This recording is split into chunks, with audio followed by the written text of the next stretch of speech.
പുതിയൊരു വീഡിയോയിലേക്ക് എല്ലാവർക്കും സ്വാഗതം. ഇന്ന് ഞാൻ വളരെ ഈസി ആയിട്ടും ടേസ്റ്റി ആയിട്ടുള്ള ഒരു മട്ടൻ ബിരിയാണിയാണ് ഉണ്ടാക്കുന്നത്.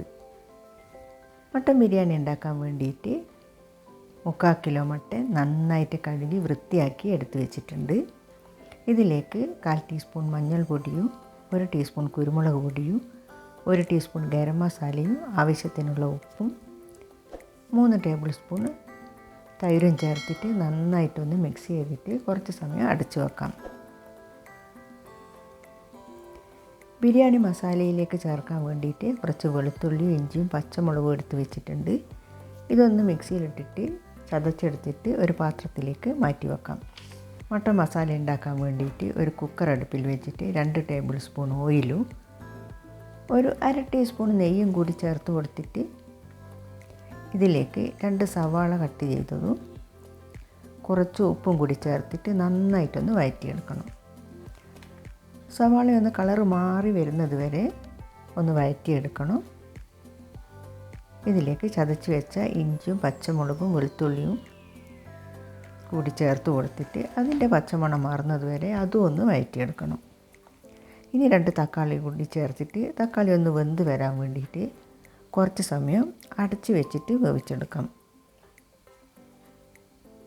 തക്കാളി ഒന്ന് വെന്തിട്ട് സോഫ്റ്റായി വരണം.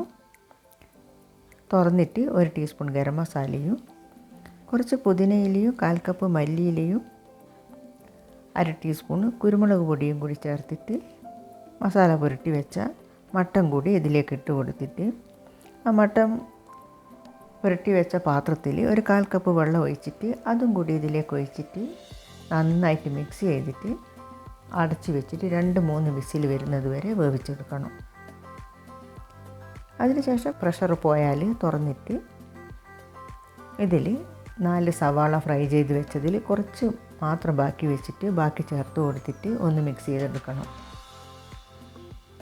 ഒന്ന് തിളച്ച് വന്നാൽ ഫ്ലെയിം ഓഫ് ചെയ്യാം. ഇപ്പോൾ മസാല റെഡി ആയിട്ടുണ്ട്.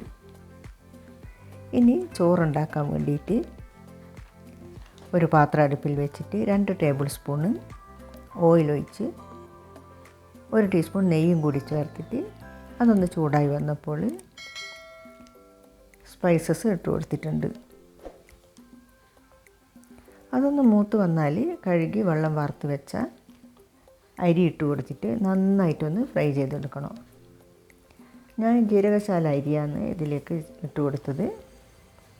ഒരു 3-4 മിനിറ്റ് ഹൈ ഫ്ലെയിമിൽ ഒന്ന് ഫ്രൈ ചെയ്തിട്ട് ഇതിലേക്ക് ചൂടുവെള്ളം ഒഴിച്ച് കൊടുക്കണം. 1 കപ്പ് അരിക്ക് 2 കപ്പ് വെള്ളം എന്ന കണക്കിലാണ് ഞാൻ ഇതിലേക്ക് വെള്ളം ചേർത്ത് കൊടുത്തത്.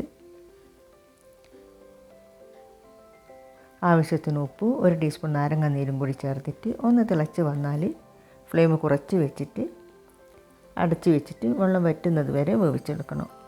ഒരു 5-10 മിനിറ്റിനുള്ളിൽ ചോറ് വെന്ത് കിട്ടും. ഇപ്പോൾ ചോറ് റെഡി ആയിട്ടുണ്ട്. ഇനി ദം ചെയ്തെടുക്കണം. ഞാൻ ഈ ചോറ് വെച്ച പാത്രത്തിൽ തന്നെയാണ് ദം ചെയ്തെടുക്കുന്നത്. ചോറൊരു പാത്രത്തിലേക്ക് മാറ്റി വെച്ചിട്ട് ഈ പാത്രത്തിൻ്റെ അടിയിൽ 1/2 ടീസ്പൂൺ നെയ്യ് ചേർത്ത് കൊടുത്തിട്ടുണ്ട്.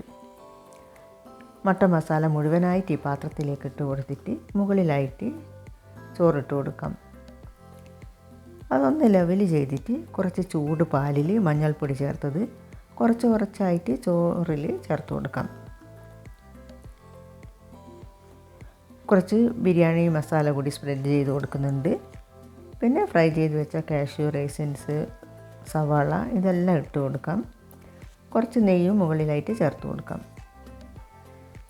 അതിൻ്റെ മുകളിലായിട്ട് വീണ്ടും ചോറിട്ടിട്ട് വീണ്ടും ഇതുപോലെ തന്നെ എല്ലാം ഇട്ട് കൊടുക്കാം. ഇനി ഇത് അടച്ച് വെച്ചിട്ട് ഒരു പഴയ ദോശക്കല്ല് നന്നായിട്ട് ചൂടാക്കിയതിൽ ഈ പാത്രം വെച്ചിട്ട് ലോ ഫ്ലെയിമിൽ ഒരു 10 മിനിറ്റ് വെച്ചിട്ട്